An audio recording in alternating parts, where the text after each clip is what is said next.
Hello, my beautiful creative friends. How are you? I'm Amma, your mindful wellness guide, and I'm here to inspire myself and you to live out our best lives. So, today I want to say a little bit more about my mindfulness meditation journey. So, I am a trained mindfulness facilitator and certified yoga teacher. My formal training in mindfulness took place at the Mindful Awareness Research Center at UCLA, which is accredited by the Semel Institute for Neuroscience and Human Behavior. So I've taught yoga for 20 years now in California, Georgia, and internationally. I've been studying and practicing mindfulness meditation since 2010. That's like 11 years now. And I'm really passionate about this work. It has many physical and mental benefits, and so many studies surrounding the benefits of mindfulness meditation on your everyday life.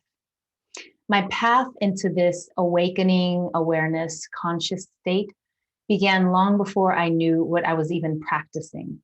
But I did know that I was suffering.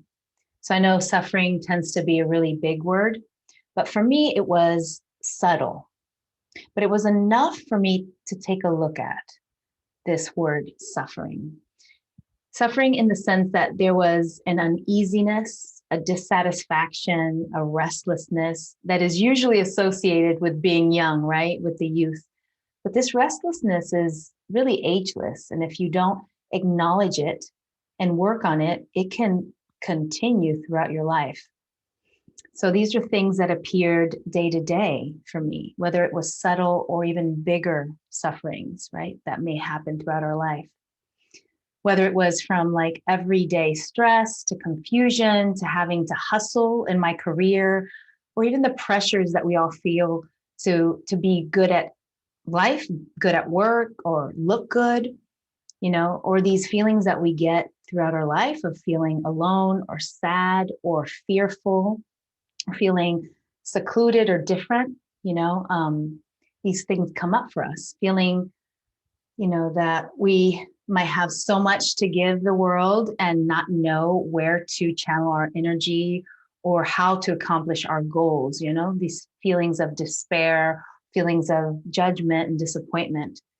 These are all sufferings. And suffering gets in the way of progress and healing. Suffering is often self-inflicted and very harmful. So these are usually mental states of suffering that I'm talking about. So my practice of mindfulness meditation, this movement, started with a moving meditation, which for me was yoga. So I had already been very active in terms of fitness. So I'd already connected the whole body-mind connection and how it works to understand oneself. But when I really dove deep into yoga, and I still, till this very day, remember my first formal yoga practice, which was in California, in Santa Monica, California.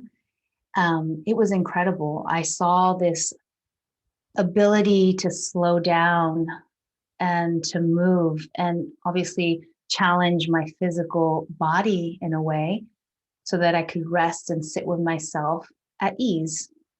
So sometimes some people need to go through the physical to reach the mental states of healing, mental states of understanding ourselves. And it's easier, at least for me, to have come through the body, because the body is our temple that holds so much of our conflicts and sufferings and traumas, right? It's stored in the body. So in a way, we need to understand our bodies and work with the bodies to see what's going on as well with the mind. We see that with emotional states. If we get upset or, angry, disappointed, frustrated, angry, we feel it in the body. And once you start understanding, right, the link between the body and mind and how it's so associated and connected, you start to know how to manage your emotions better. So for me, it started this practice through my body. I became a yoga teacher by studying so much and really being involved. I practiced yoga every day. I had so many teachers, and it was really my path. It was really my passion. And I started to heal certain things and start to understand things more better for myself. And I saw this slow, progressive awakening, if I can say that, and awareness that slowly, with time opened up so many different and beautiful things. And I consider it a form of healing, a form of forgiveness, a form of deep understanding of who I am, the purpose I want to create in this life, and the things I want to shine out into the world. And, whether it's my work or my relationships or just how I do life, it was so important for me.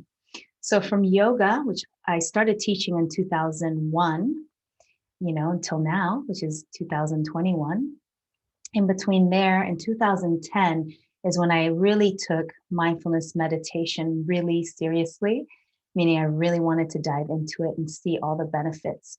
And I started by going to a insight retreat, a mindfulness meditation vipassana retreat, which means insight, right? Really going in and seeing ourselves, seeing how our minds work and how we translate things, how we connect.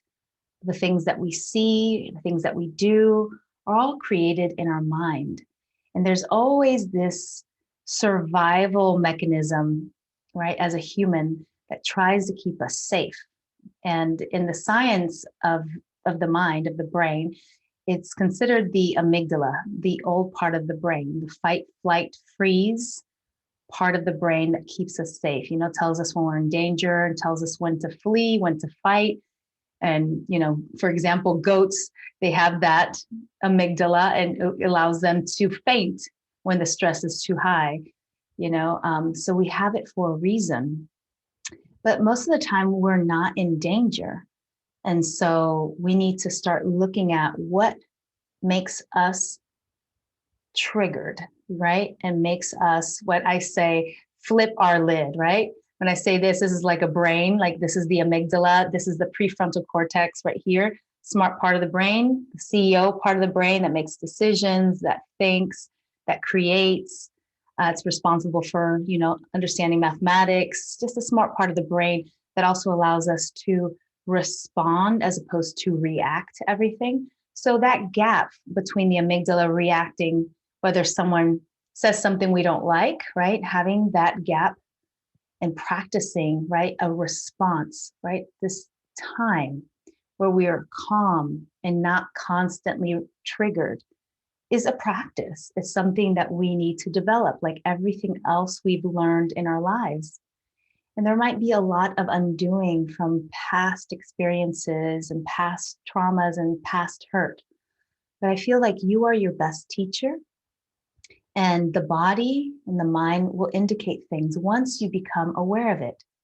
So as a mindful wellness guide, as a mindful coach, mindful teacher, however you want to call me, I'm here to make things more aware to you so that you can start unfolding your path in a different way where you do less harm to yourself. And there's so many benefits around awakening, right? And decision making and discerning and really being kind to yourself. We learn all these subjects at school, but we never learn to go inward and to understand our human self, our humanity, and have compassion and kindness to ourselves and others. So I feel mindfulness will help you come alive, right? Release all the stresses of every day and all the pressure we put on ourselves and make us see more clearly, more alive and in the moment, this present moment situation, and not be so attached to past traumas or past definitions that we've created from bad experiences, and to know that every day is a new day to grow and evolve and learn. So I wholeheartedly believe in this practice. I love mindfulness meditation, and I'm here to help you and create a program for your special needs of the moment And we can unfold so many things and talk about different topics, because mindfulness and living in this way bleeds into every aspect of your life, your work life, your relationships, relationship to self and others, and to your purpose and all that good stuff. So it will take, some time, and guidance is always helpful. And again, the most important teacher is yourself. So learning to trust yourself, learning who you are by being gentle and kind, available, and less judgmental of oneself. So I would love to work with you. If you have any more questions for me, please feel free to contact me, email me, join my email list, and let me know. So I will be sending out mindfulness tips for you, videos, and I hope to serve you the best way I can. So check out my website, which is mindfulwellnessguide.com, and I will see you soon. Take care. Bye-bye.